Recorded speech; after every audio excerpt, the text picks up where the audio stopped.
It was the kind of evening that had all the hallmarks of normalcy, deceptively calm, with a crisp autumn chill settling over the small town of Greenville, Ohio.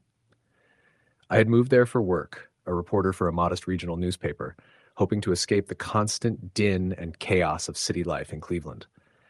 Greenville was sleepy, the streets lined with century-old houses and thick groves of trees that swallowed the light as dusk fell. I had rented a two-story wooden house on the outskirts, a faded blue structure with peeling paint, a sagging porch, and windows that reflected the forest behind it like dark mirrors. The landlord, a man in his 60s with wiry hair and thick glasses, insisted it was perfectly ordinary, though there was an uneasy tone in his voice that I ignored at the time. The first few nights were quiet, almost too quiet. The wind moved through the trees, rattling windows, and the house settled with groans and creaks that I assumed were normal for a building of its age. But the third night, I woke at precisely 2:37 a.m. to the sound of scratching at the front door. It was soft, intermittent, almost like fingernails dragging along the wood. My first thought was a branch from one of the nearby trees brushing against the frame, or perhaps a small animal seeking shelter. I got up, heart thudding, and checked the porch, but there was nothing. No footprints in the dew-soaked grass, no broken branches, no animal tracks. The scratching stopped the moment I turned on the porch light. The next night, the sound returned, accompanied by slow, deliberate footsteps that seemed to pace across the living room floor outside my bedroom.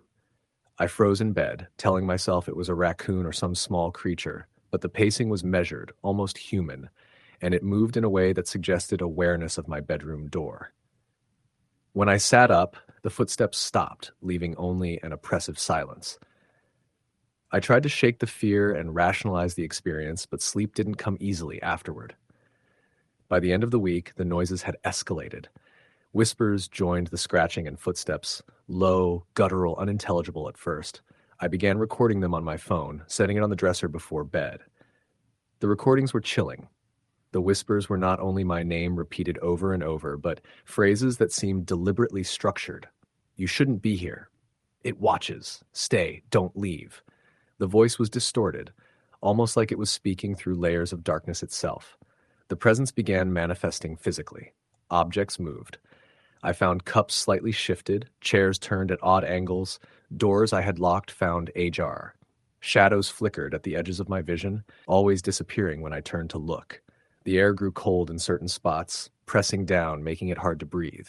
I began to dread nighttime, every creak and groan of the house raising the hair on my arms. I asked a neighbor, an elderly man named Henry, about the house. He hesitated, frowning, before muttering, "People don't stay there long. Something about it. Some folks left in the middle of the night, never came back." I pressed for details, but he waved me off, muttering that I didn't want to know. Another neighbor mentioned a family who had vanished decades ago, their youngest child reportedly never found. Their departure was sudden, like they had been forced out by something unseen.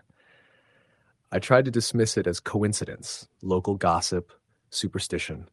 One night, around 2:45 a.m., the situation escalated beyond anything I had imagined. I woke to the sound of heavy breathing right beside my bed. My heart stopped. I couldn't move. Then I saw it, a tall, shadowy figure at the foot of my bed, featureless, with hollow voids where eyes should have been. It didn't move at first, just watched. The whispers intensified, repeating phrases that I could understand now. You cannot leave. It knows. Your fear feeds us. I tried to scream, but no sound came. The pressure in the room was suffocating, my chest heavy, my limbs paralyzed. I stayed like that for hours, unable to move or breathe properly. When dawn finally broke, the figure dissolved into the shadows, leaving the house eerily silent, but with the lingering sense of being watched. I packed a bag and left immediately, staying with a friend in town. But the presence did not stay confined to the house. Even at my friend's home, I saw shadows out of the corner of my eye, heard faint whispers in the dead of night, and woke with my chest heavy as though unseen hands were pressing down. I became obsessed with the history of the house. I discovered that it had been built in the 1930s by a recluse known for his occult practices. Stories circulated of strange rituals, lights, and sounds at night, and tenants who had stayed too long often left abruptly or vanished entirely.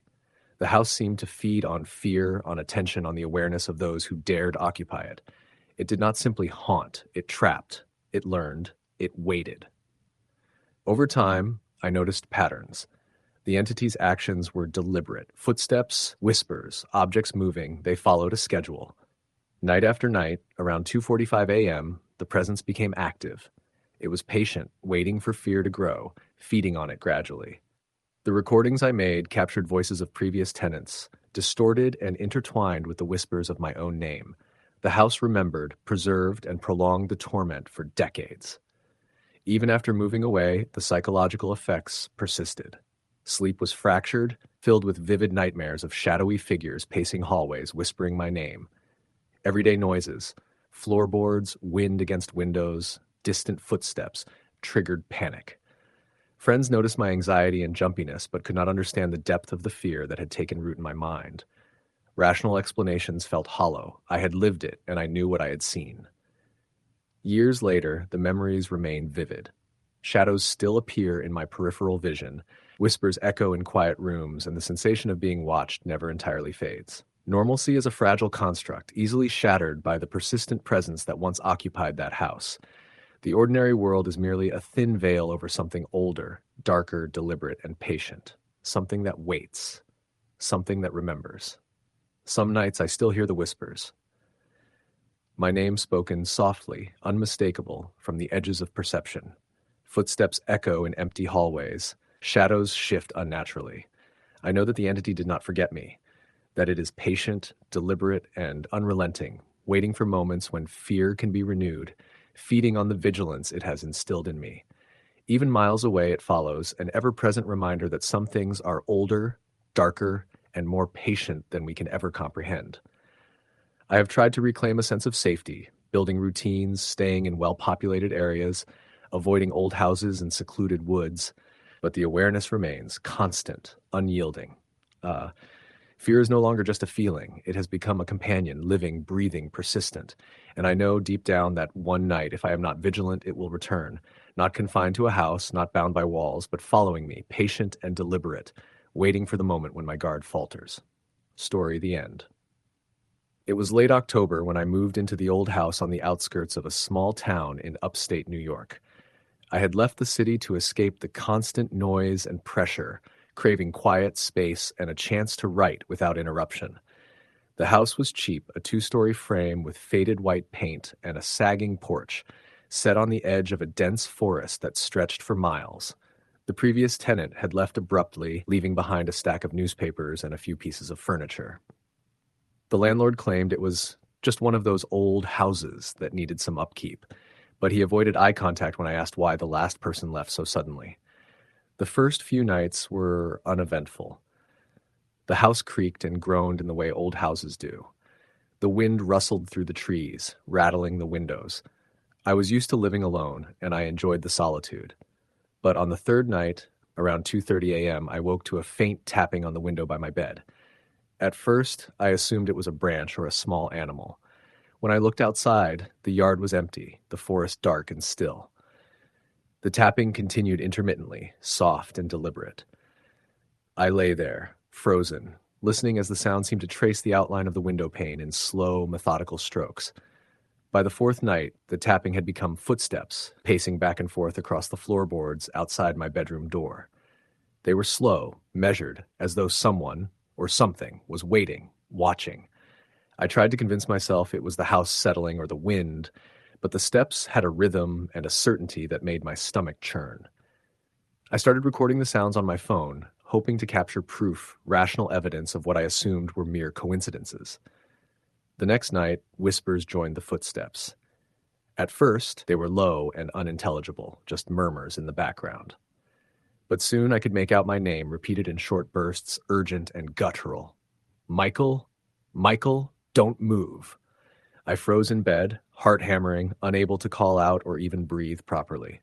The whispers stopped whenever I opened my eyes fully, as if the presence was aware I was watching. I tried to reach out to the neighbors, timidly asking if anyone had experienced anything unusual in the area. They were evasive, offering vague warnings and uneasy glances. An elderly man muttered about previous tenants leaving suddenly, claiming the house was cursed or unsettling, but he wouldn't elaborate. Another neighbor mentioned a family that had vanished decades ago, leaving the house empty for months. Their youngest child had never been found. I wanted to dismiss it all as local superstition, but the evidence in the house itself was impossible to ignore. The occurrences escalated quickly. Objects moved when I wasn't looking. Cups shifted on the counter, chairs tilted slightly, doors I had locked were found ajar. Shadows seemed to flicker at the edges of my vision, always vanishing when I tried to focus on them. The temperature in certain rooms would drop dramatically, the air growing heavy, oppressive, almost tangible. I began sleeping lightly, waking at the slightest noise, my mind constantly on alert. One night, I awoke to a sound unlike anything I had ever heard. A low, resonant moaning vibrating through the walls and floors. The air grew icy, my breath visible in the faint moonlight streaming through the window. I felt a presence in the room, dark and oppressive, standing at the edge of the bed. I didn't dare open my eyes at first, paralyzed by fear, but the pressure intensified, pressing down on my chest, constricting my lungs. Then I heard my name again, more insistent this time, followed by a guttural whisper, "Stay, don't leave, we see you." The next morning, I found scratches on the bedroom floorboards, small but deep, almost as if claws had dug into the wood. My rational mind struggled to explain it, rodents, falling furniture, my imagination.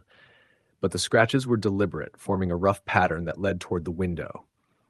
I began documenting everything, taking photographs, recording sounds, even trying to capture video, though every recording seemed to distort or corrupt itself inexplicably.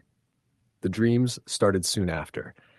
Every night I slept, I dreamt of the house, but distorted and alive. The walls seemed to breathe, the shadows moved independently, whispering my name, calling me down hallways I had never seen. In the dreams, I was followed by a tall, featureless figure with hollow eyes, its presence suffocating, its intent malevolent.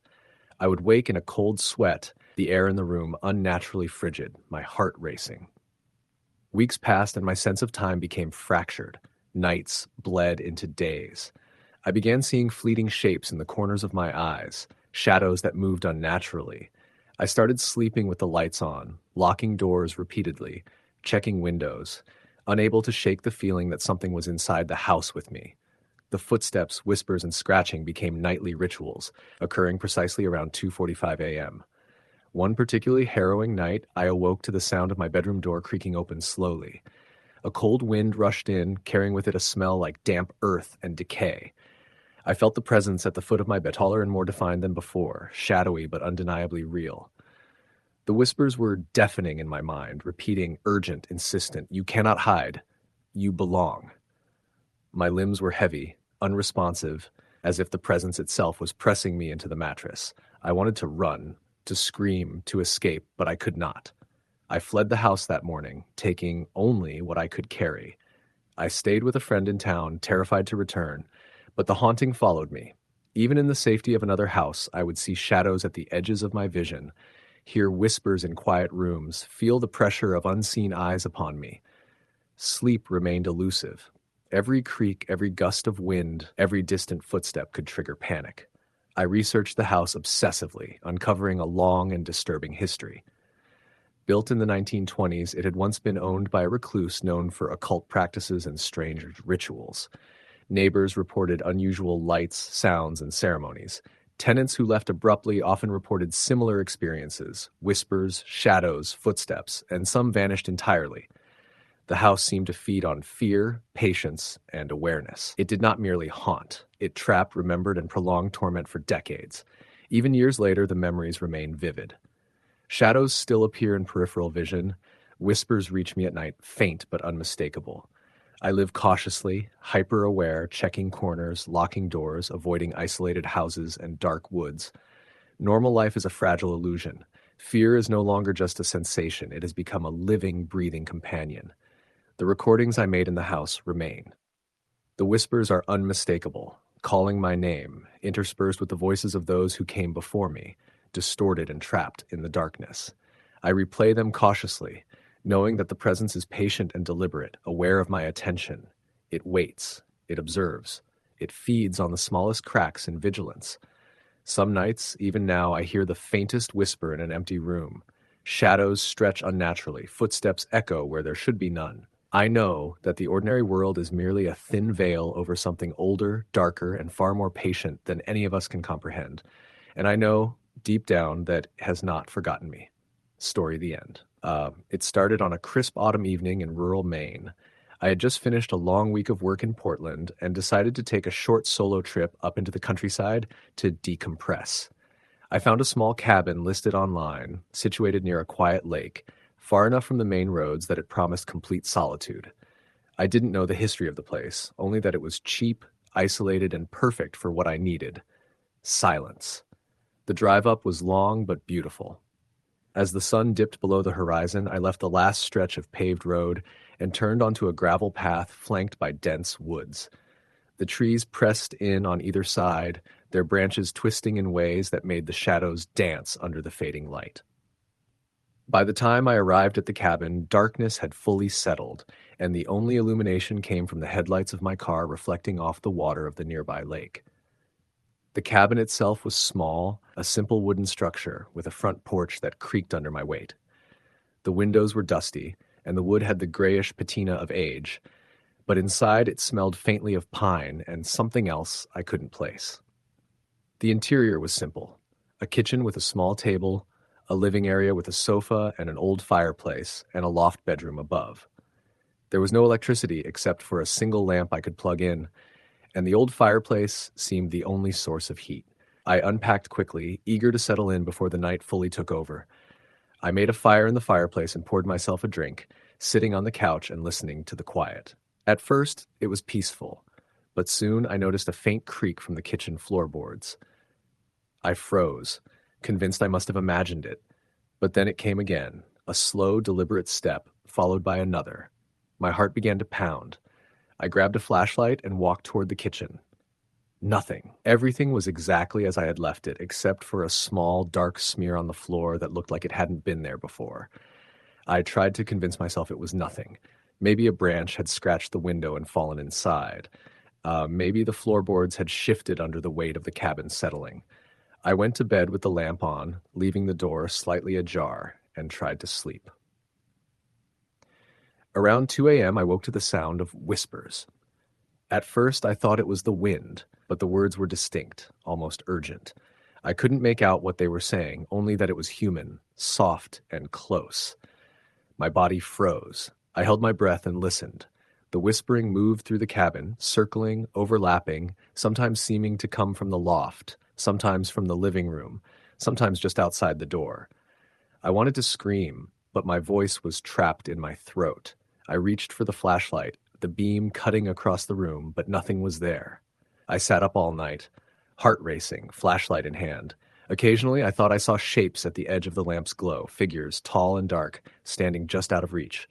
They didn't move, didn't blink, but the weight of their presence pressed against me, cold and heavy. The whispers continued, repeating over and over, "Come, come." I couldn't tell if they were inviting me or warning me. Morning brought no relief. I inspected the cabin, checking every corner. Everything appeared normal, except for a chair that had been in the corner of the kitchen, now sitting in the middle of the room. My nerves were frayed. I tried to eat breakfast, but my hands shook too much to hold the utensils steadily. I spent the day outside, hiking along a trail near the lake, hoping the sunlight and fresh air would calm me. But even there, I felt watched. Shadows moved in the trees, always at the edges of my vision. Whenever I turned to look, nothing was there. That night, the activity intensified. I had gone to bed early, hoping to get some rest. Around midnight, I heard it. Slow, deliberate footsteps on the wooden floor, coming up the stairs to the loft. My heart froze. I grabbed the knife from the kitchen drawer and stayed in bed, listening. The footsteps stopped outside my bedroom door. Then came 3 slow knocks. My mind raced. I whispered into the darkness, "Who's there?" Silence, except for the faint scratching at the door, like something trying to get in without using its hands. I didn't sleep again that night. I sat against the wall, knees pulled to my chest, flashlight in hand, listening to the cabin breathe.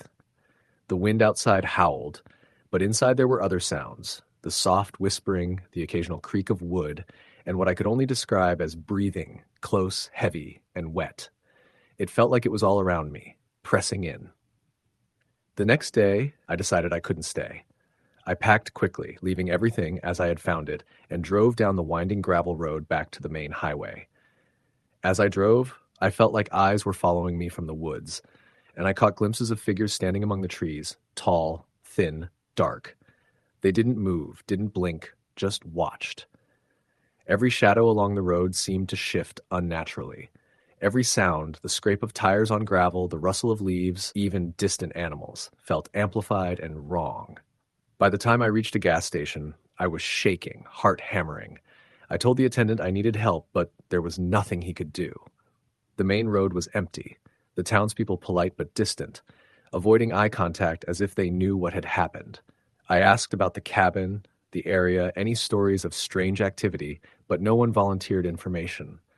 The rental service confirmed nothing unusual had been reported, but I knew what I'd experienced was real.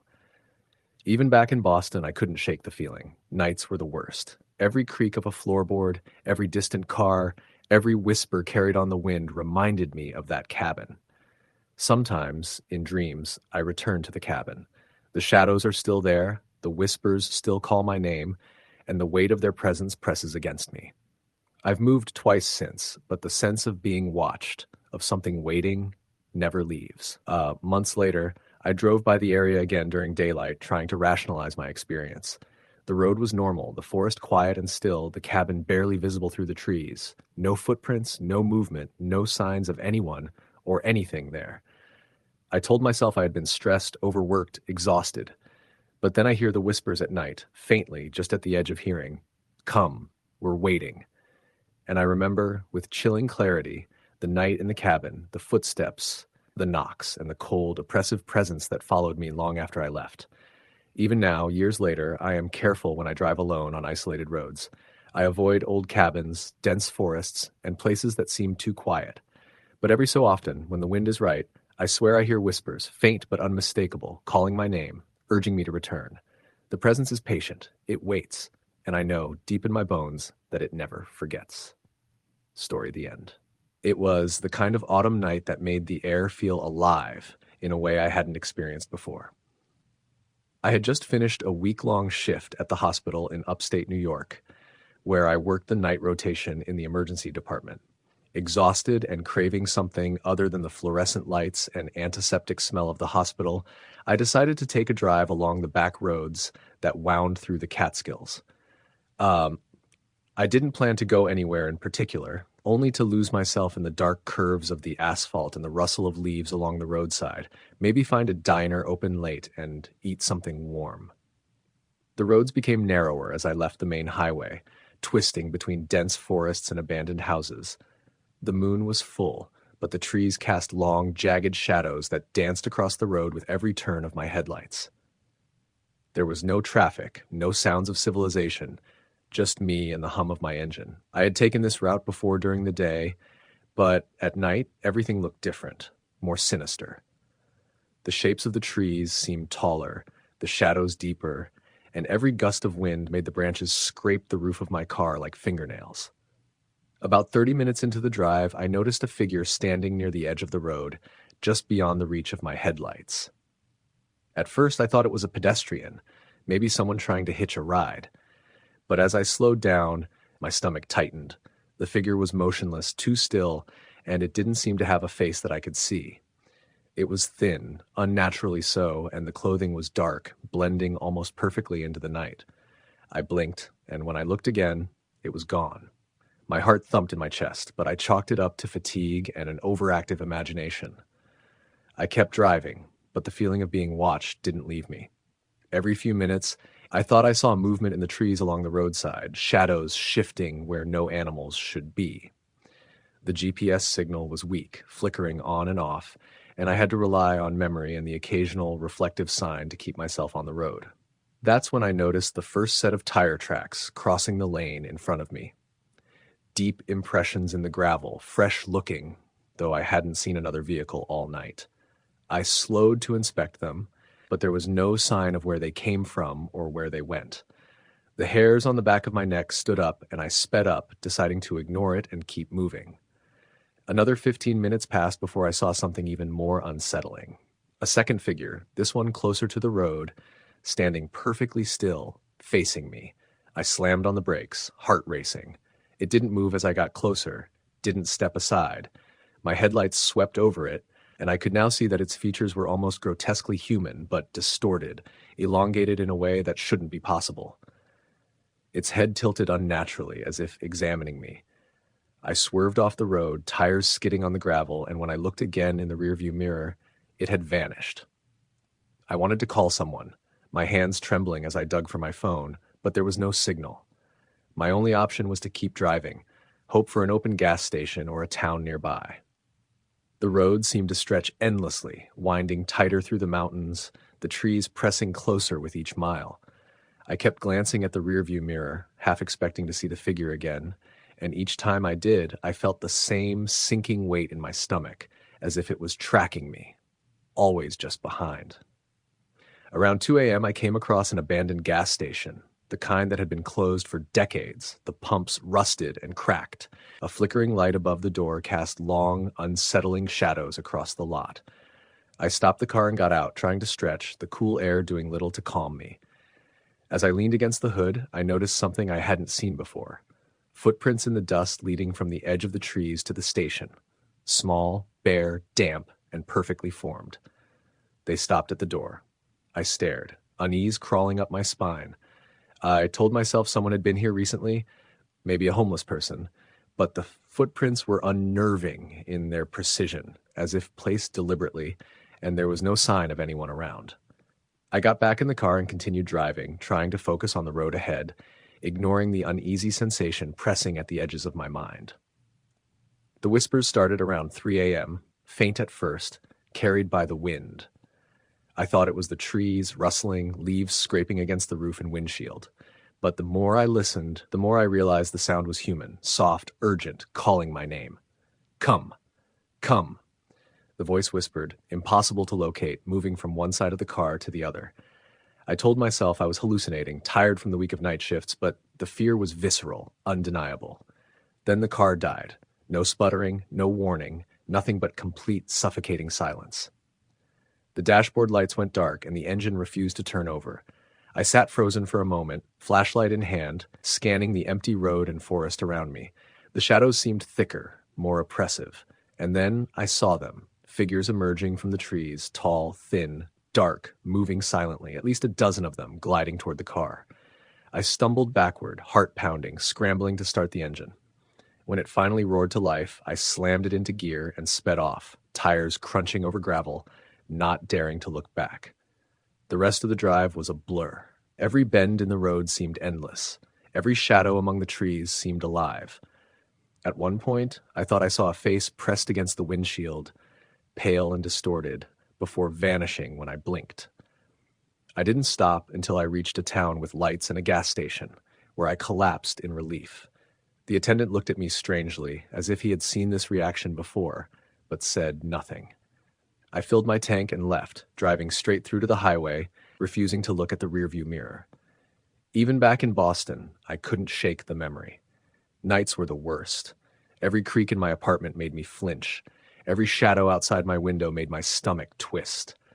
I started having dreams of the forest, the figures, the whispers. Sometimes I would wake up and think I could hear the scraping of branches against the sides of my building, the soft, deliberate footsteps of something moving outside my door. Months passed, but the memory never faded. I told a few close friends who dismissed it as fatigue or imagination, but I know what I saw. I know what I felt, the oppressive weight of those figures, the impossibility of their stillness, the urgency in the whispers calling my name. The fear wasn't just psychological, it was physical, a tangible pressure that pressed against my chest, making it hard to breathe. Years later, I still drive cautiously on empty roads, avoid forests at night, and never travel alone after dark. The whispers return sometimes, faint, carried on the wind or in moments of quiet. I still feel the presence of those figures, patient and unyielding, waiting for someone else to wander into their domain. The fear has become a part of me, a reminder that some roads, some forests, and some nights are not meant to be traversed. Story the end. It was one of those nights where the air felt heavy, wet, and expectant. The kind of night where the streetlights flicker with an uneven rhythm, casting more shadows than light, and the wind carries a strange, almost whispered conversation from nowhere. I had just moved into a small, rented house on the outskirts of a quiet town in Ohio. My job in town required late hours, and the landlord assured me that this place was perfect for someone who enjoyed solitude. I didn't care much about the isolation. I liked being alone. Or at least I thought I did. The first few days were unremarkable. The house creaked and groaned like any old building, and the wind rattled the windows in a way that was oddly comforting. I unpacked my few belongings and settled into a routine. Work, come home, cook, watch TV, sleep. The neighbors waved politely when I saw them, but they never lingered. A few passing comments about how quiet the area was made me smile. Perfect, I thought. It started a week after I moved in. I remember it clearly, a Tuesday evening around 11 p.m. I was in the kitchen, washing the dishes from my dinner. The rain had started, soft at first, tapping lightly against the roof. Then a sharp, insistent knock echoed from the front door. I froze. Visitors at this hour were unusual, but I figured it could be a neighbor in need. I opened the door to an empty porch. Nothing. I stepped outside, rain soaking my hair and shoulders, and the street was empty. Not even a car drove by. Shaking my head, I went back inside, locking the door. The next night, the knocking returned. This time I hadn't opened the door. It wasn't the rhythm of someone impatient, though. It was uneven, almost deliberate, like someone trying to tap out a message. I called the landlord the following day. Probably a branch hitting the porch, he said dismissively. I wanted to believe him. Then came the footsteps. I first heard them while I was in the living room, scrolling through my phone. Heavy, slow footsteps on the wooden floor above me, the floor of the bedroom I hadn't moved into yet. The house had a loft-style layout. The staircase was narrow, winding, and creaked under the slightest pressure. I knew no one else was in the house. I checked the locks again. I even called the police, half expecting to hear a patrol car roll up. They came, found nothing. No footprints in the wet earth outside, no signs of forced entry. They left, politely suggesting I install cameras if I was feeling uneasy. I laughed at the thought, but couldn't shake the unease that had settled in my chest. The nights grew worse. The knocking and footsteps became more frequent. I began hearing whispers. At first, I thought it was the wind through the old, warped window frames, but whispers don't sound like wind.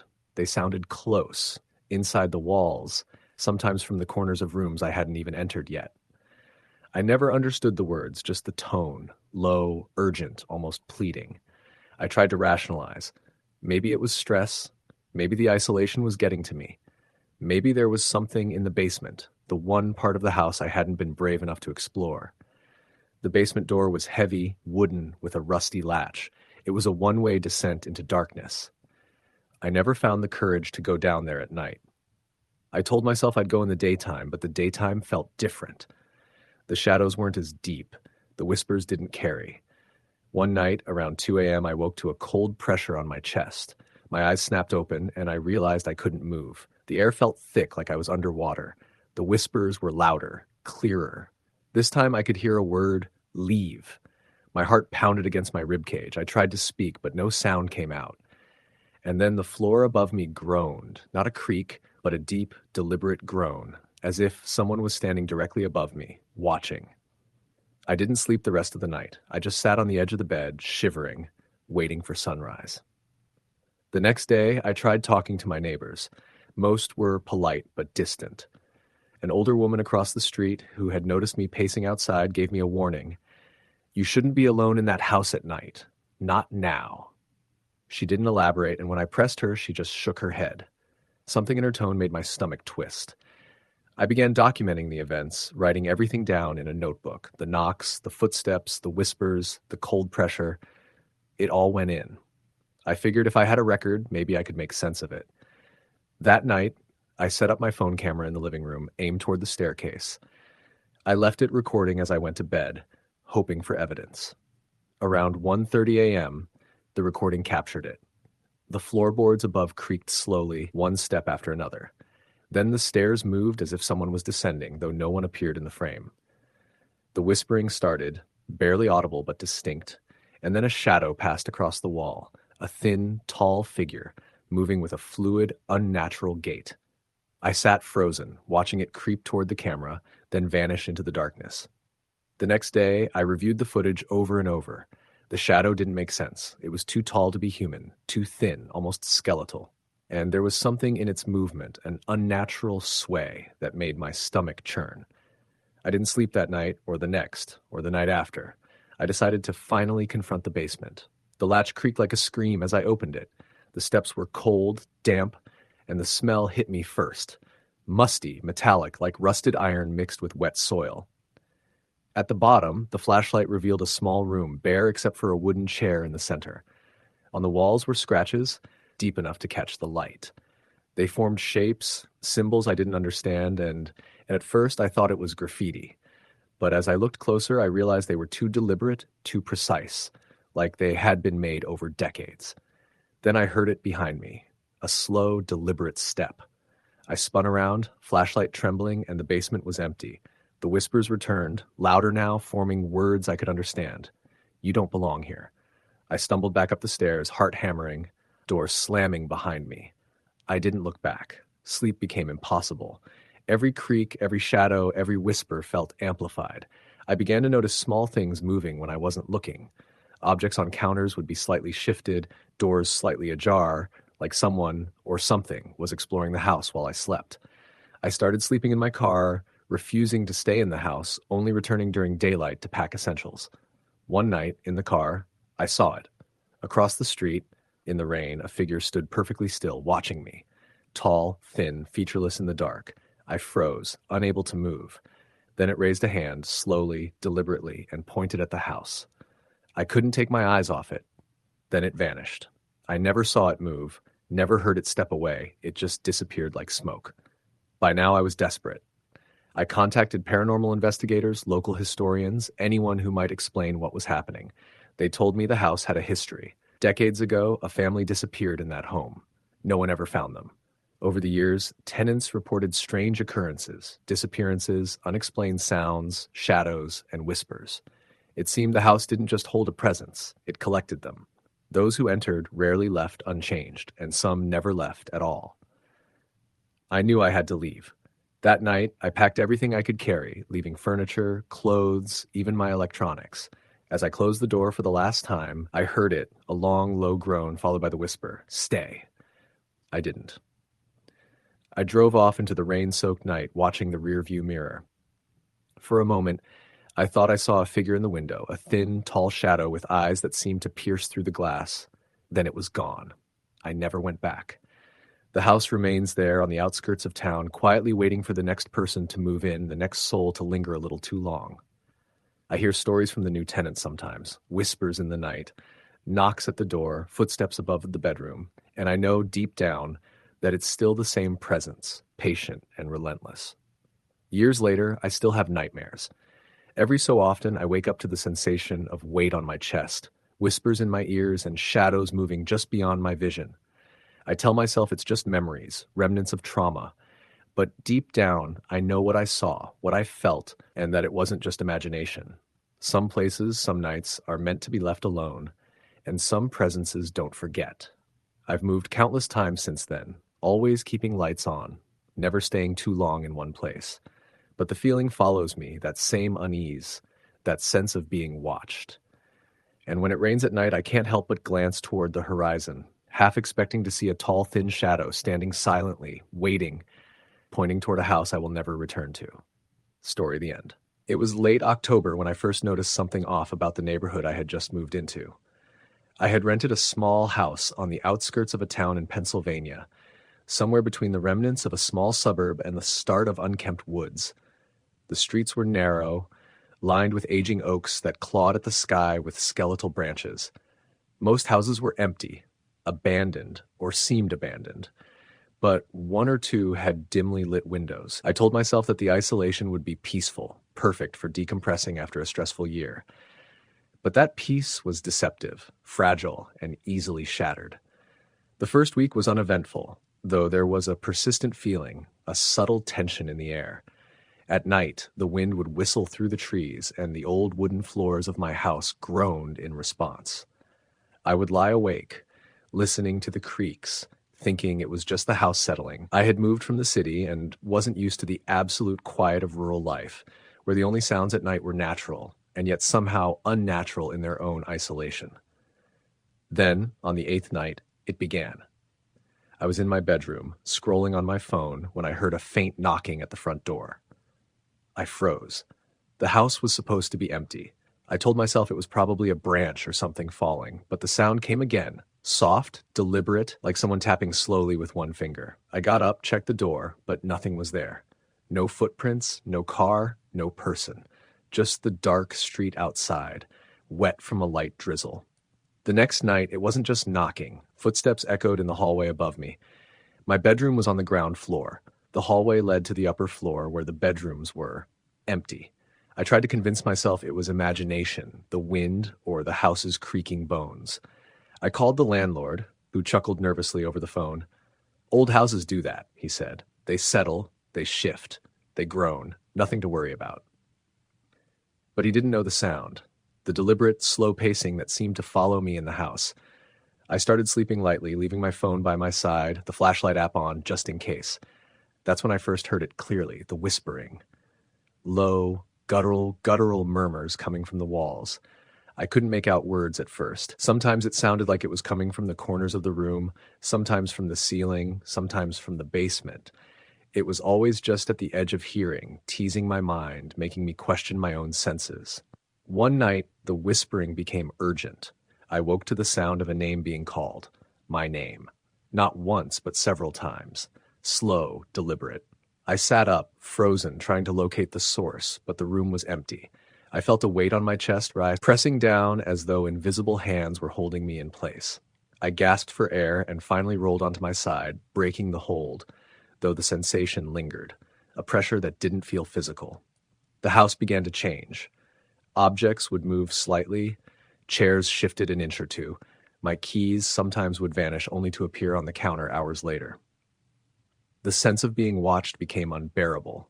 I started installing cameras in the living room, kitchen, and hallways, hoping to catch something tangible. What I recorded was more disturbing than I could have imagined. Footsteps captured on camera, coming from rooms where no one was present, shadows that didn't belong to anything visible. One night, a figure appeared in the footage, tall and thin, moving slowly across the living room wall.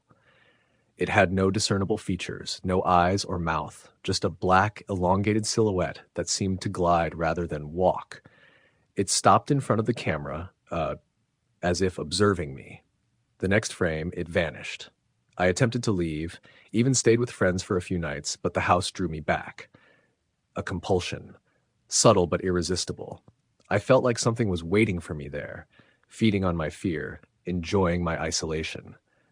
One night, after returning, I discovered scratches on the basement door that hadn't been there before. Deep, deliberate, forming a jagged pattern that seemed almost like letters, though I couldn't read them. I finally confronted the basement. The latch was heavy, old iron, rusted. I pushed it open slowly. The smell hit me first, a wet, metallic odor, like blood mixed with decay. The stairs descended into darkness. I switched on the flashlight, illuminating a room that was nearly empty, except for a chair in the center. The walls were covered in scratches, symbols, indecipherable but intentional. The whispers were louder here, forming words I could just barely make out. Leave. Don't stay. You belong to us. I ran back upstairs, locking the door behind me, but sleep didn't return that night. Every creak, every groan, every whisper felt amplified. I tried to rationalize, but rationality had no place in a house like that. I began sleeping in my car, refusing to enter at night, only coming back in daylight to grab essentials. One rainy night, I saw it. Across the street, just standing under the weak glow of a street lamp, a figure. Tall, thin, unnaturally still. Its head was tilted slightly, watching me. It lifted one arm slowly, pointed toward the house. I froze, unable to move, unable to breathe, and when I blinked, it was gone. No sound, no movement, just gone. I reached out to paranormal investigators, local historians, anyone who could tell me what the hell was happening. They discovered that the house had a history. Decades ago, a family vanished without explanation. Over the years, several tenants reported unexplained sounds, shadows, and even disappearances. The house didn't just harbor a presence, it seemed to collect them. People didn't just move in, they were absorbed. their fear feeding whatever haunted the walls. I knew I had to leave. That night, I packed what I could carry, leaving furniture, clothes, even electronics. As I closed the door for the last time, I heard a low groan, followed by the whisper, "Stay." I didn't. I drove away in the pouring rain, glancing in the rearview mirror. For a moment, I thought I saw the tall, thin shadow at the window, but it vanished before I could focus. Years have passed, but I can still feel it. When I move into new places, I check every corner, every shadow. Sometimes at night, I wake up with the same heavy weight on my chest, whispers at the edge of hearing. I tell myself it's memory, trauma, but deep down I know what I felt was real. Some places, some nights are meant to be avoided, and some presences never forget. I've moved countless times since that house, always keeping lights on, always leaving before nightfall. But when the wind howls through the trees and the rain taps on the windows just so, I remember that October in Pennsylvania. The long nights, the shadows, the whispers that promised something I could never understand. And I know that somewhere out there, waiting, it still exists. Patient, silent, and relentless, waiting for the next person to enter, the next soul to linger too long. Story the end. It was the kind of night that seems ordinary until something shifts, until the darkness begins to move differently and the familiar becomes foreign. I had been living in rural Vermont for almost a year, working as a carpenter during the day and filling my evenings with long walks and quiet dinners at home. I liked the isolation. It allowed me to think, to breathe. That October night, I decided to drive to a nearby lake I hadn't visited in months. The wind was sharp, carrying the smell of damp leaves and pine, and the sky was overcast, blotting out the moon. The drive started normally. I left my small cabin around 9 p.m., headlights cutting through the dense forest roads. The asphalt twisted and narrowed as I left the main road, flanked by thick trees that pressed close enough that their branches scraped the edges of my car. The deeper I went, the more I felt the isolation. The woods were silent, except for the occasional rustle of leaves and the crunch of my tires on the gravel. I reminded myself that I was alone by choice, that I liked the quiet, but the feeling of being watched began to creep in as soon as I turned off the main road. About 20 minutes into the drive, I saw a figure at the side of the road, just beyond the reach of my headlights. At first, I thought it was someone walking, maybe a late hiker or a traveler, but the figure didn't move. It stood there, tall and thin, almost blending into the shadows of the trees. I slowed, peering at it, and when I blinked, it was gone. My pulse quickened. I told myself it was exhaustion, the long week catching up to me. I pressed on. As I drove further, the shadows seemed to deepen, to stretch unnaturally along the road. The wind moaned through the branches, and at moments I thought I heard footsteps behind me, following. I kept glancing in the rearview mirror, but the road was empty, the forest silent. Then I saw another figure, closer this time, standing directly on the shoulder. I slammed on the brakes, heart hammering. The figure didn't move. It didn't react as I swerved slightly to avoid it. My headlights illuminated its face, pale, elongated, almost grotesque in its human likeness. I jerked the wheel, tires skidding, and when I looked again, it was gone. I forced myself to continue driving, telling myself it had to be a trick of the light, my imagination conjuring horrors in the dark. But the unease didn't fade. The road became narrower, more overgrown, and I realized I hadn't passed another car in over an hour. The isolation pressed against me, heavy and cold, and every shadow seemed alive, every whisper of wind like a voice. After a while, I came across an abandoned gas station. Its pumps were rusted and cracked, the building dark except for a single, flickering light above the entrance. Curiosity and fatigue drew me out of the car, and as I stepped onto the gravel lot, I noticed footprints in the dust. Small, bare, damp, leading from the edge of the woods to the door of the gas station, where they stopped. I scanned the trees, but there was nothing, only the faint sway of branches. My skin prickled. I told myself someone had been here recently, maybe homeless, but the precision of the footprints unnerved me. I hurried back into the car, doors locked, and continued along the road. Around 1 a.m., the whispers began, soft, faint, almost indistinct at first, like the wind rustling through leaves, but they grew louder, clearer, unmistakably human. Come, come. I gripped the wheel tightly, my pulse racing. I told myself it was the wind, the trees, my imagination, but deep down I knew it was something else, something alive, watching, following.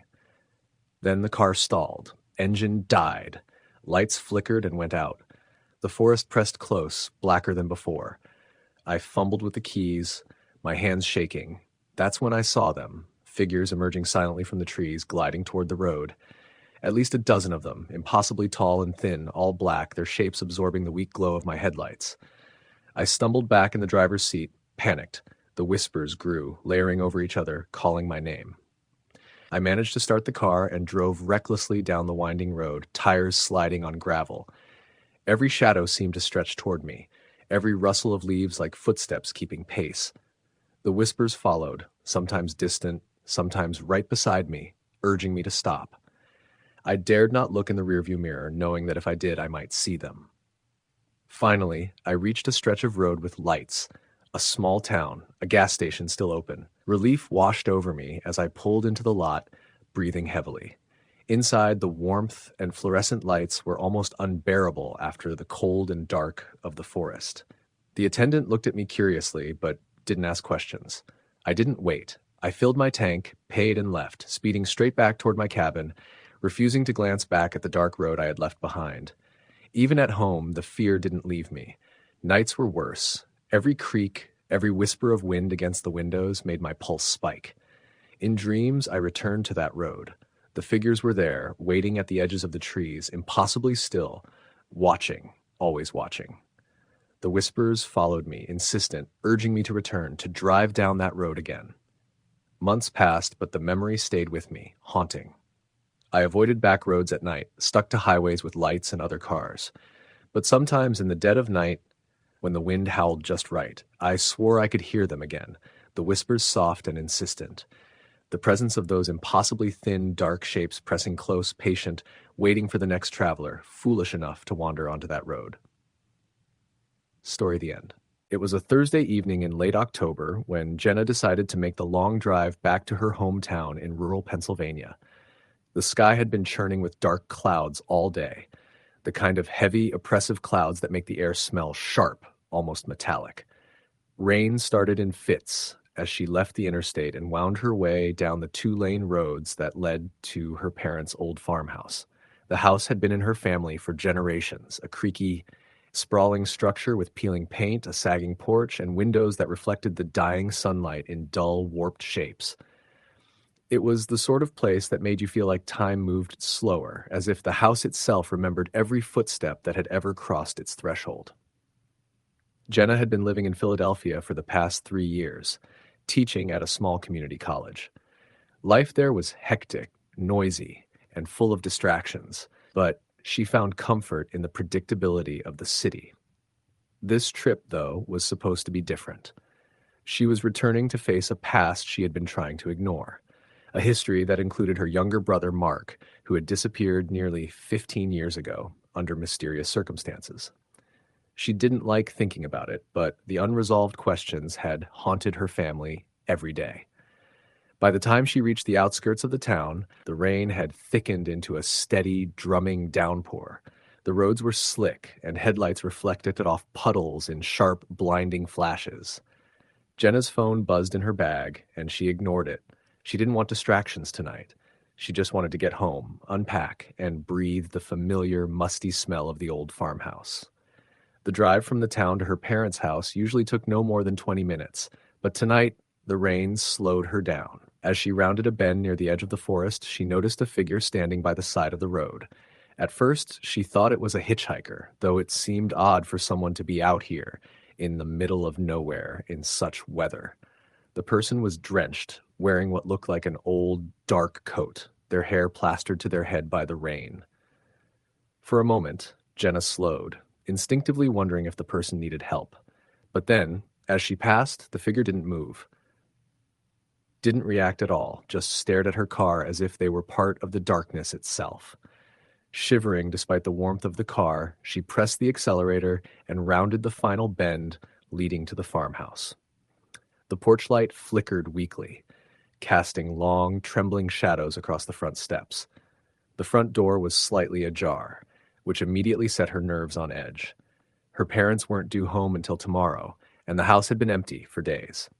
Jenna stepped inside, shaking off the rain, and was met with silence. The smell of damp wood and mildew filled her nostrils, familiar and oppressive. She called out, "Hello? Mom? Dad?" But there was no answer. The house felt wrong, though she couldn't put her finger on why. The shadows seemed deeper than usual, the creaks and groans of the old floorboards more pronounced, as though the house itself was watching her. She decided to start in the kitchen. The table was set with dust and spider webs in the corners, and she noticed a small note on the counter. It was written in her mother's handwriting, but the words made her stomach twist. "Jenna, we had to leave. Don't trust anyone. Stay inside." There was no signature, no indication of when it had been written. Her hands shook as she read it. Why hadn't her parents called her? Why had they left in such a hurry? A noise from upstairs made her freeze. It was faint, but unmistakable. Footsteps. Slow, deliberate footsteps. She strained to listen, but they stopped abruptly, leaving a ringing silence that pressed against her eardrums. Jenna grabbed a flashlight from the drawer and started toward the staircase. Every instinct screamed at her to leave, to get back in the car and drive until the lights of the town swallowed her whole. But curiosity and dread intertwined in a way she couldn't resist. The stairs creaked under her weight as she climbed, the light from the flashlight slicing through the darkness in uneven beams. Upstairs, the hallway was narrow, lined with faded wallpaper that had yellowed over the decades. Doors to bedrooms were closed, some slightly ajar. The last room on the left, the old guest room, was where Mark had last been seen. Jenna's heart thumped in her chest as she approached it. The door was closed, but the handle was warm, as if someone had just touched it. She reached for it, hesitated, and pushed it open. The room was empty. Nothing had changed. But then she saw it. Scratches on the floorboards near the window, deep gouges that hadn't been there before. They led to the corner, where something dark had been dragged. Her flashlight flickered, and she cursed under her breath, shaking it to get a steady beam. That's when she heard it. A whisper. "Jenna." She spun around, the light catching nothing but the dull outlines of furniture. The whisper came again, closer this time, almost at her ear. "Jenna, help me." Her blood ran cold. She couldn't breathe. It sounded exactly like Mark, or at least what she remembered of him, young and terrified. She bolted down the stairs, almost tripping on the last step, and ran to the front door. But as she reached for the handle, she felt a hand brush against her shoulder. Whipping around, she found herself staring at the empty hallway. There was no one there, yet the pressure of the touch lingered. She ran to the car and slammed the door shut, fumbling with the keys. As she started the engine, she noticed something in the rearview mirror. A figure standing at the edge of the lawn, watching her. The rain fell in sheets, but the figure didn't move with the wind or the downpour. It was just there, watching, waiting. Jenna floored the accelerator, tires spinning on the slick grass as she tore down the driveway. The figure didn't move. It didn't run. It just stood, the outline of its coat blending with the darkness of the forest behind it. She drove for what felt like hours, not stopping until she reached a gas station on the outskirts of town. The fluorescent lights flickered overhead as she stumbled inside, drenched and shaking. The clerk looked up at her with concern. "You okay, miss?" he asked. Jenna swallowed, trying to catch her breath. There's someone at my parents' house. I don't know what." The clerk raised an eyebrow. "Your parents? That house has been empty for years." Jenna froze. What do you mean?" "They left town a long time ago. There was an incident. Your brother, I think, he disappeared out there." The clerk's voice trailed off, and he gave her a pitying look. Panic clawed at her chest. "No, that can't be. My parents, they were supposed to be there. I just got here." The clerk shook his head. "I'm sorry, miss. That house has been empty. Folks around here say it's haunted. People see things sometimes, especially at night." Jenna's mind raced. The note, the footsteps, the whisper, the figure in the yard. It couldn't all be in her head. Could it? She spent the night at the gas station, too afraid to go back. The rain didn't let up, and neither did the feeling that something was following her, just out of sight. Every reflective surface in the station made her jump, thinking she saw shadows move behind her. She didn't sleep, only stared at the dark horizon, waiting, listening. By morning, the storm had passed. Jenna tried to convince herself it had all been her imagination, the stress of returning home, old memories mixing with the storm and isolation. She eventually returned to the town, driving past her parents' empty house. From the road, she could see the broken windows and sagging porch. Nothing moved, nothing stirred. But then she saw it.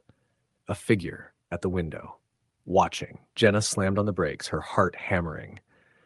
The figure, no, it wasn't human. It seemed wrong, too still, too tall, its outline shifting unnaturally. Its head turned slowly to follow her, even as she reversed and sped away. She didn't stop until she reached a motel in the next county. There, in the sterile, flickering light of room 12, she sat on the edge of the bed, trying to steady her shaking hands. She didn't call anyone. She didn't check her phone. She just sat, listening to the hum of the fluorescent light, the distant sound of cars on the highway, and the memories of a boy who had disappeared 15 years ago. That night, Jenna couldn't sleep. Every shadow in the room seemed to stretch toward her. Every sound felt amplified. She thought about the whispers, the footprints, the hand on her shoulder, and she knew, deep down, that whatever had been in that house wasn't done. It was waiting, patient and unrelenting, for her to return. Days passed, and Jenna stayed in the motel, refusing to go back to the farmhouse.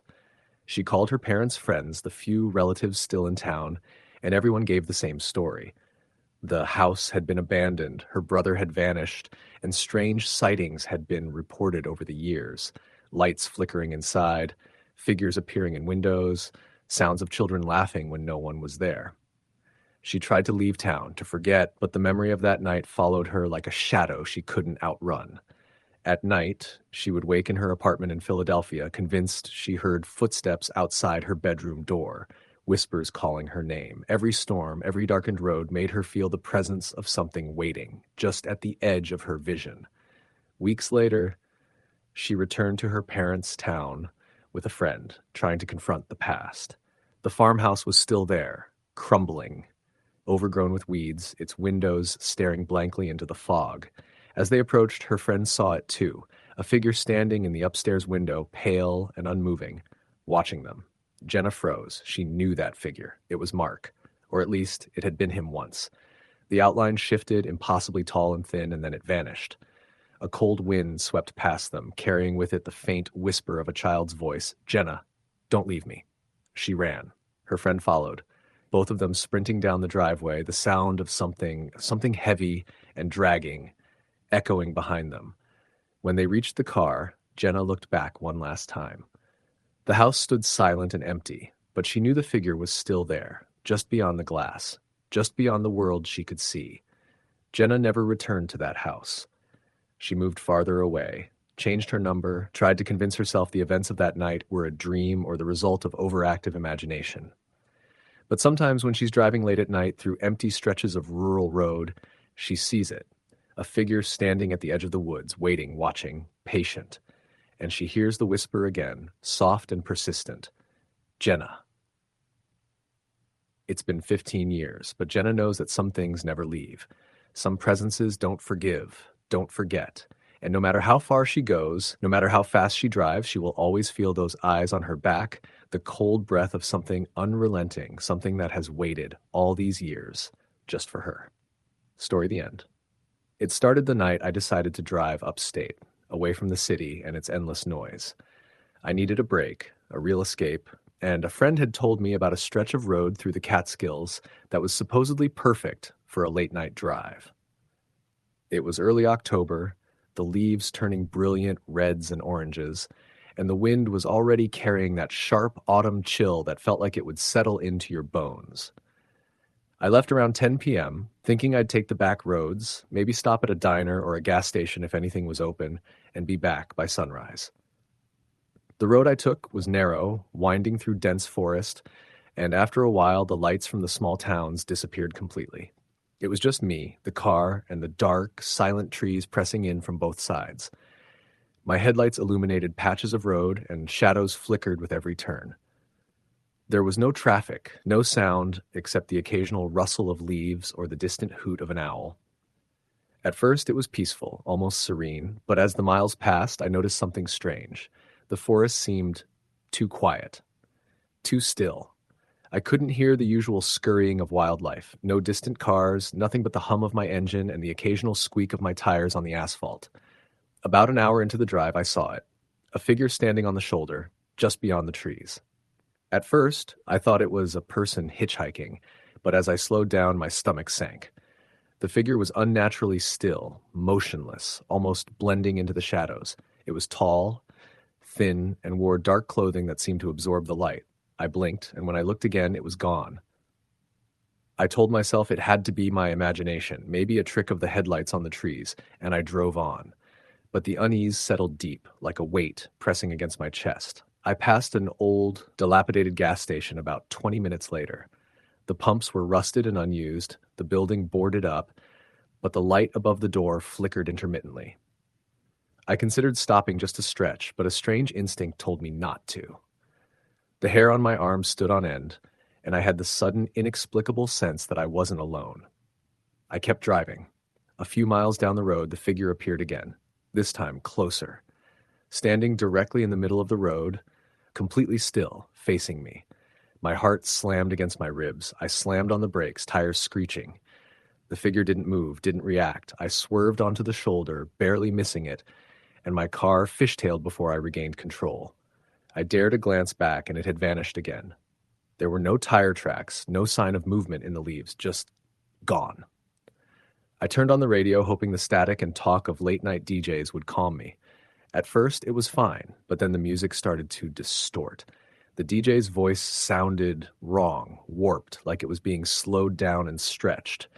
Beneath it, I thought I heard whispers, faint but urgent, speaking my name. I turned it off, but the whispers seemed to linger, just at the edge of hearing, as if carried by the wind itself. I considered turning back, heading toward the town I had just left, but the road ahead was long and winding, and I was too far in to turn back safely. I pressed on, trying to rationalize what I was seeing. The darkness outside my headlights was absolute, a wall of blackness. Every shadow seemed to move, stretch, and twist, like the trees themselves were reaching for the car. Then the car died. No sputtering, no warning, just silence. The engine cut out, the dashboard lights dimmed, and everything went dark. My heart pounded in my ears. I tried the ignition again, but it wouldn't start.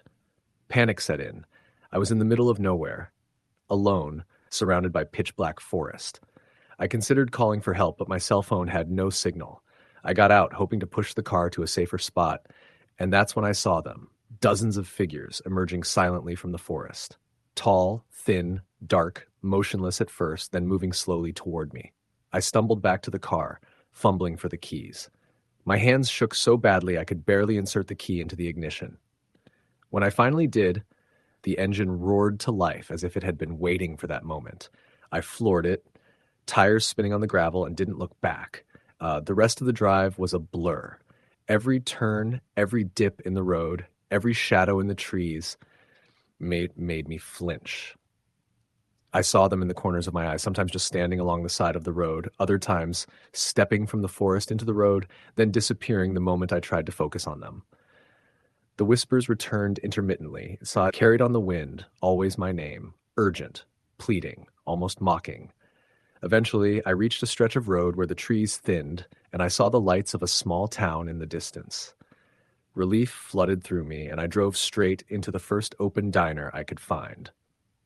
I sat in a booth, shaking, trying to explain to the waitress why I looked like I'd seen a ghost. She smiled politely, offered coffee, and told me to calm down. I didn't. I called the local police, but they told me there had been no reports of anything unusual on that stretch of road. No missing persons, no accidents, no reports of figures seen along the highway. I left the diner and didn't speak of it to anyone else. For weeks, I avoided that road, sticking to highways and well-lit streets. But the memories lingered. At night, I would wake with the feeling of being watched, the sense that someone was standing just beyond the edge of the bed, breathing close. The sound of tires on gravel, footsteps in the hall, faint whispers carried by the wind, everything reminded me of that night. Months later, I drove by the area again, during the day this time, to see if I could make sense of what had happened. The road, normal, peaceful even. Nothing out of the ordinary. The forest was thick and quiet, but there was no hint of the figures, the whispers, or the sense of dread I had felt. I convinced myself that it had all been exhaustion, stress, the isolation of driving alone at night. But that night, in my apartment, I was awakened by the sound of tires on gravel outside my window. I live on the fourth floor. I told myself it was a truck down the street, the echo carrying, but then I heard a soft knock at the window, almost like someone testing the glass. I didn't sleep the rest of the night. The whispers came again, carried through the cracks of the walls, faint but unmistakable. You can't leave. Not yet. I never drove that road again. I've moved several times since, always checking the mirrors, always listening for the whispers at night. But sometimes in quiet moments, I can still feel it. The weight of unseen eyes, the brush of a cold presence, the faint, chilling sense that those figures are still out there, waiting for the next late-night driver foolish enough to wander into their forest. I can't explain what I saw. I can't explain the whispers or the figures. I only know the fear was real, and every time I hear tires on gravel in the dark, I remember that night, and I know, deep in my bones, that whatever it was, it's still out there, waiting. Story the end. The rain started early that evening, a steady drizzle that blurred the streetlights and soaked the streets with a cold, reflective sheen. I was driving back from a late shift at the hospital, the only sound in the car, the steady hum of the tires on wet asphalt. Normally, I don't mind the quiet, but tonight it felt oppressive, like the darkness outside was pressing against the windows, trying to see inside. The highway was nearly empty, like just a few scattered headlights in the distance, occasional trucks rumbling by, making the small puddles on the road ripple. I had taken this route countless times, the long stretch of road connecting the outskirts of town to the interstate. At night, it always had an eerie feel, the trees on either side thick and gnarled, their branches drooping as though weighed down by some unseen force. Tonight, the rain made everything feel heavier, more suffocating, like the world was holding its breath. I kept my headlights on, even though it was unnecessary for visibility. I don't know why. Maybe some instinct. Around halfway through, I noticed a figure standing by the side of the road. At first, I thought it was just someone hitchhiking, maybe stranded in the rain, holding out their thumb in hope. But as I got closer, I realized it wasn't moving at all, just standing there, perfectly still, facing the oncoming traffic. My first thought was to slow down, maybe stop and see if they needed help. Something about them, though, made me hesitate. It wasn't their posture or the way they were standing, it was the lack of reaction.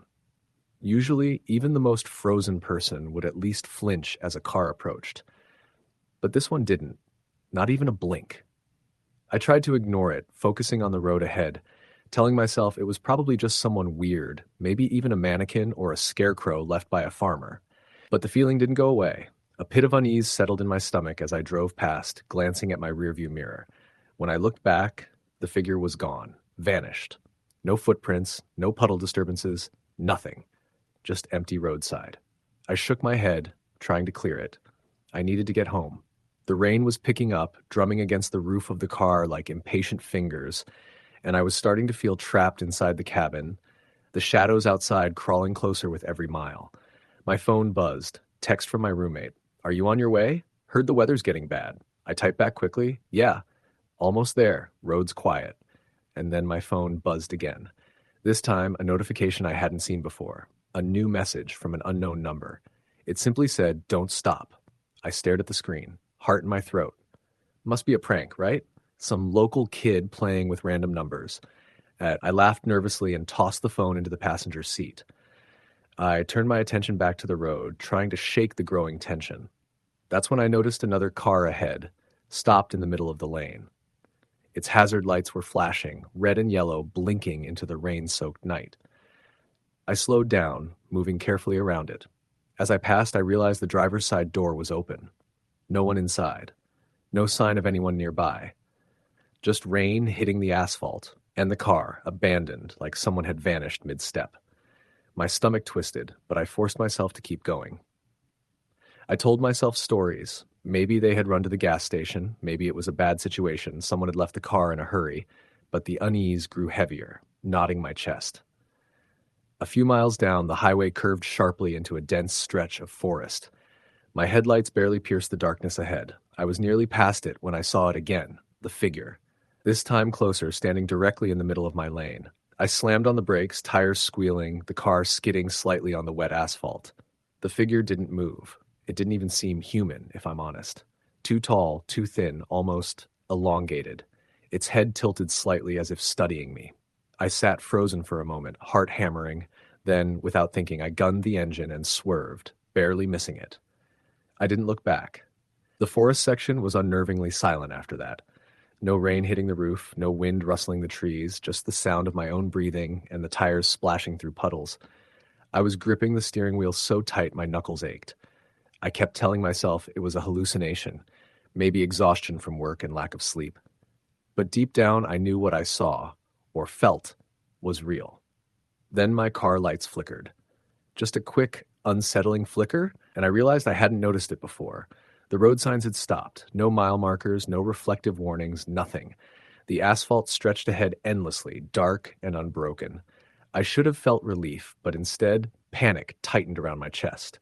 I tried the radio, flipped through stations. Silence. Dead air. Not even static. Only the sound of my own ragged breathing. I saw another pair of lights ahead, just faint enough to me hope for another vehicle or perhaps the end of the forest. I sped up, desperate, and as I approached, I realized it wasn't a car. It was another figure.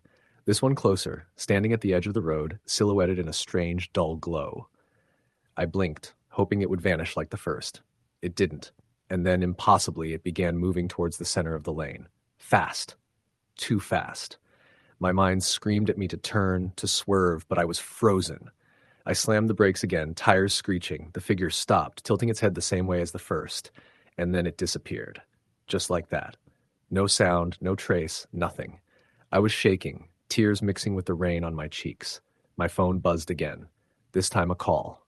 Unknown number. I almost didn't answer, but curiosity or madness made me. The line clicked. Breathing. Deep, raspy, wet breathing. I choked out a hello. Silence. Just that horrifying breathing. I hung up. My hands trembled uncontrollably. I had less than 10 miles to home, but it felt like 100, the stretch of road growing longer with every second. That's when I noticed it in the rearview mirror. Shadows. Flickers. I couldn't pinpoint it at first, but slowly, in the reflection of the wet road, I saw them. Figures. Dozens, maybe hundreds, lining the roadside, in the trees, in the shadows between light and dark. All watching me. I couldn't breathe. I slammed my foot down, trying to speed up, but the car felt sluggish, like driving through molasses. Every time I glanced back, the figures seemed closer, some stepping into the road, some vanishing into the night, only to appear again a few yards further. Then the voice came. Not from the phone this time, from inside the car, whispering. Don't stop. Don't stop. The air felt heavy, like it was pressing on me from every side. My vision tunneled. My heart threatened to burst out of my chest. I knew I couldn't stop. I had to get home. I drove faster than I ever had, tires slicing through puddles, steering wheel shaking in my grip. And yet, no matter how fast I went, the forest didn't end, the road didn't straighten, and the shadows kept pace. Finally, in the distance, a faint glow. My neighborhood. Streetlights. Houses. Safety. I should have felt relief, but instead, dread clenched me tighter. As I drove closer, I noticed something wrong. No lights on in any of the houses. Not a single one. The streets were empty. The usual night hum of distant televisions, barking dogs, distant cars, gone. Silence. Heavy, suffocating silence. I reached my driveway and stopped. My house looked wrong.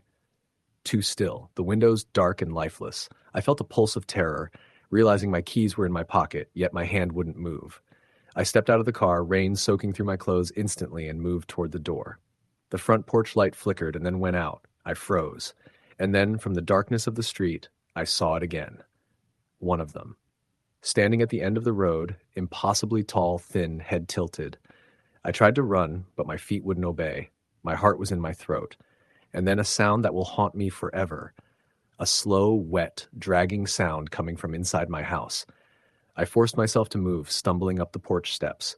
The door was unlocked. I never left it unlocked. I shouldn't have left it unlocked. I pushed it open. Silence. The living room was dark. No furniture moved. Nothing was out of place. My mind screamed at me, telling me it was safe, but my gut knew otherwise. And then I heard it. The breathing. Close. Right behind me. I spun around. Nothing. The shadows of the room stretched longer, almost alive, but nothing concrete. I stepped back. Another whisper. Don't stop. I ran upstairs, locked my bedroom door, and pulled my phone out. Service. A message waiting. Too late. My hands shook as I turned on every light I could, but the shadows still clung to the corners, moving slightly, never fully gone. I haven't left my room since. I haven't slept.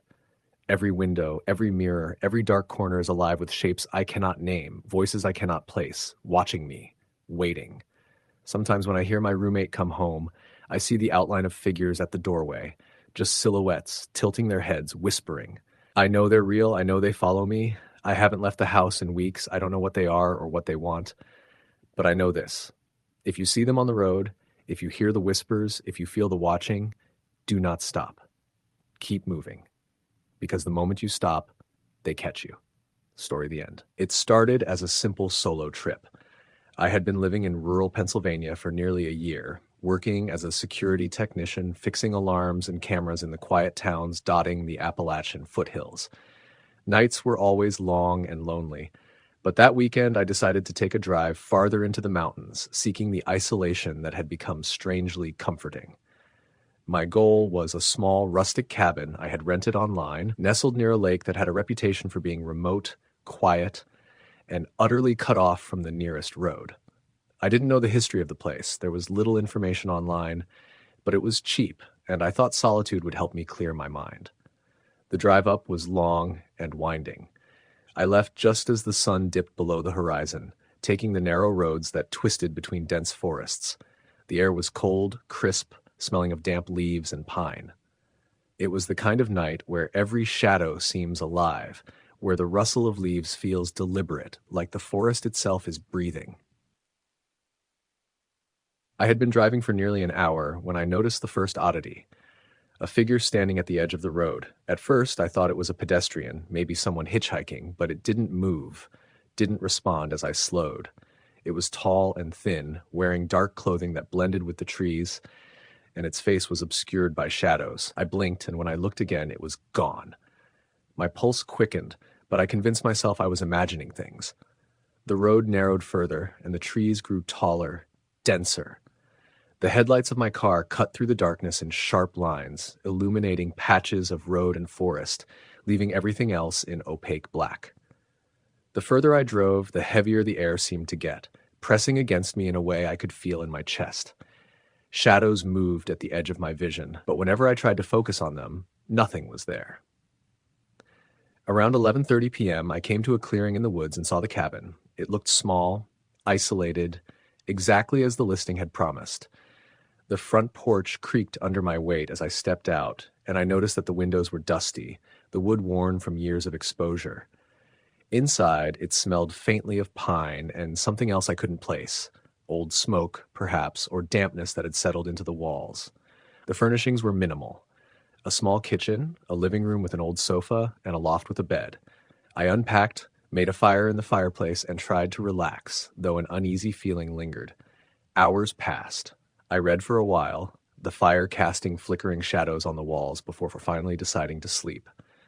Around 2 a.m., I woke to a sound, a creaking from the kitchen floorboards.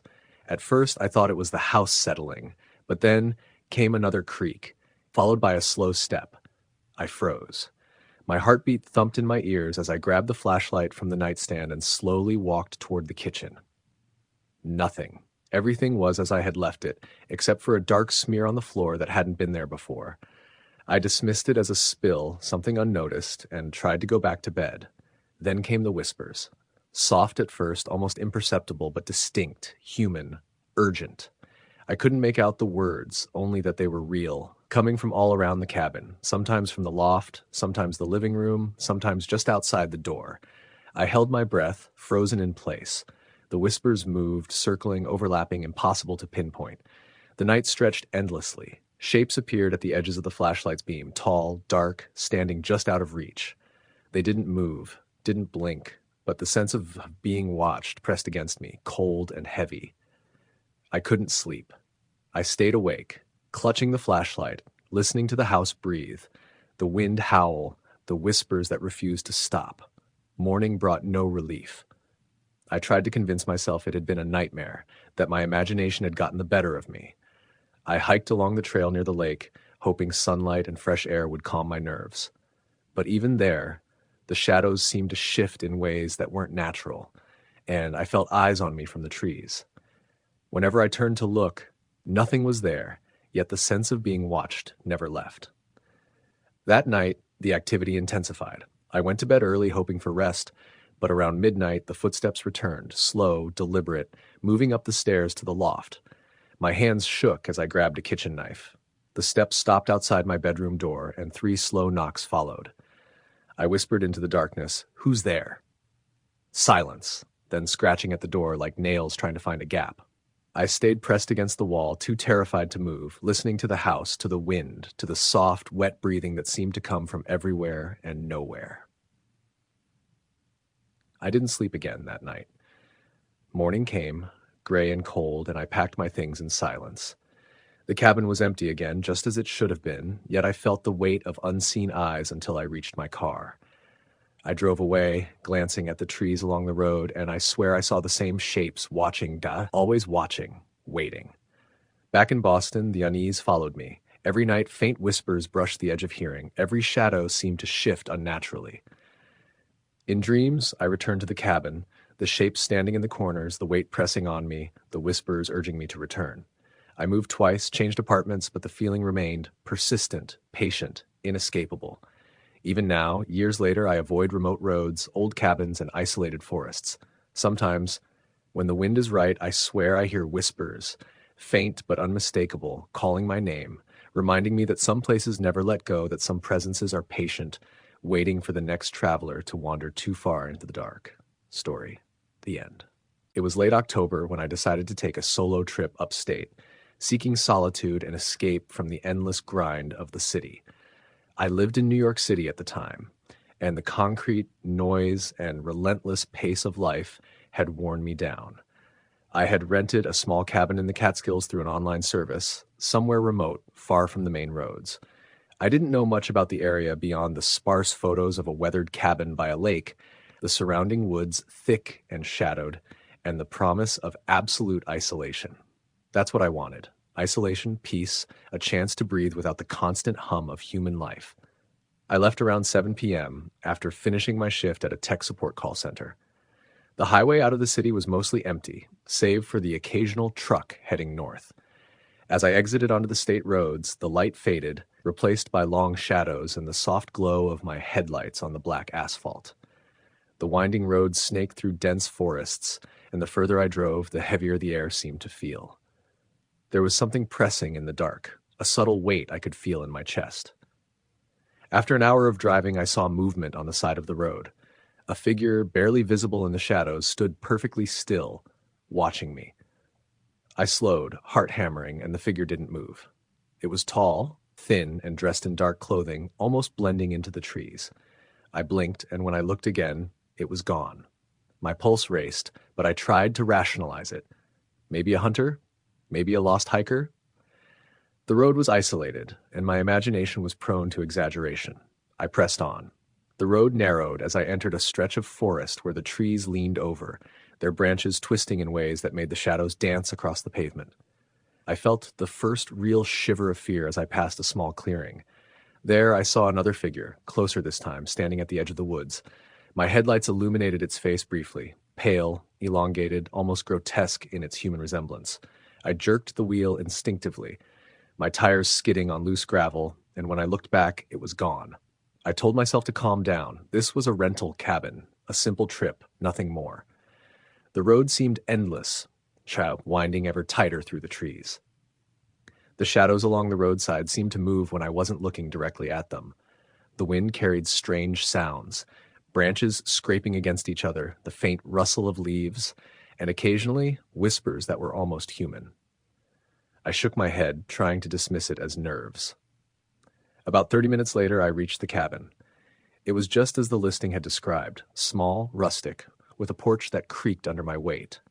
The windows were dusty, the wood gray with age, but inside it smelled faintly of pine and something else, a musty scent I couldn't place. I unpacked, made a fire in the old fireplace, and tried to relax. The first few hours were peaceful, if tense, as I sat reading by the fire. But as the night deepened, the cabin seemed to change. Around midnight, I heard a creak from the kitchen floorboards. I froze, listening. Another creak followed, deliberate and slow, like someone stepping carefully. I grabbed the flashlight and checked the kitchen. Nothing. The windows were shut. The doors were locked. A dark smear on the floor caught my attention, something that hadn't been there before. I dismissed it as dirt or spilled coffee, anything but the thought that someone or something was inside with me. I tried to sleep, leaving the lamp on in the bedroom loft, but the whispers began, soft at first, almost imperceptible, moving through the cabin. They didn't come from one place, but many, the loft, the living room, just outside the bedroom door. I held my breath, straining to listen. The voices were human, but not coherent, urgent, overlapping. Come, come, come. I could hear it clearly, and it was enough to freeze me in place. The night stretched endlessly. Shapes appeared at the edges of the flashlight's glow, dark and still, just out of reach. They didn't move, didn't blink, but the weight of their presence pressed against me, cold and heavy. I stayed awake, holding the flashlight, listening to every creak, every groan of the cabin settling, every whisper carried on the wind. Morning brought no relief. I spent the day outside, hiking a trail near the lake, hoping sunlight and fresh air would calm me. But the sense of being watched persisted. Shadows moved strangely in the trees. Every rustle of leaves sounded deliberate. I saw glimpses of figures at the edge of my vision, disappearing when I looked directly at them. That night, the activity intensified. I went to bed early, hoping to rest. Around midnight, slow footsteps began on the stairs to the loft. My hands shook as I gripped a kitchen knife. The steps stopped outside my bedroom door, followed by 3 deliberate knocks. I whispered into the darkness, "Who's there?" Silence. Then scratching, slow and deliberate, like nails trying to find a gap. I pressed against the wall, too terrified to move, listening to the wind, the house, and the wet, heavy breathing that seemed to come from all directions. I didn't sleep again. The night dragged on, each hour more oppressive than the last. Every shadow seemed alive. Every sound was amplified, every whisper cutting through the darkness. I spent hours on the couch, flashlight in hand, trying to convince myself it was a nightmare, that isolation had warped my mind. By morning, I knew I had to leave. I packed quickly, leaving everything as I had found it. On the drive back, I couldn't shake the feeling of eyes on me from the trees, figures standing silently, watching. Every shadow along the road seemed to shift, reach, and follow. I didn't stop until I reached a gas station, lights buzzing, people moving around me. Relief washed over me, but the sense of being watched lingered. Even months later, back in Boston, the memory haunted me. Every creak of my apartment, every whisper of wind against the windows made me flinch. In dreams, I returned to the cabin. The figures stood at the edges of the room, tall, thin, impossibly still. The whispers called my name, urging me to return. I moved twice, changed apartments, but the presence remained, patient, insistent. Some nights, when the wind carries just right, I swear I hear them again, the whispers soft but unmistakable, reminding me that some places, some presences never let go. They wait. They are patient. They are always watching. Story the end.